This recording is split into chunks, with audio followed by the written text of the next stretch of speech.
Thai land Cambodia سے جنگ بندی پر آمادگی ظاہر کر دی.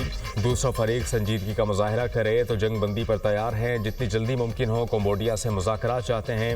قائم مقام تھائی وزیر اعظم: کمبوڈیا اور تھائی لینڈ جنگ ختم کریں. دونوں ممالک جنگ جاری رکھیں گے تو کوئی معاہدہ نہیں ہوگا.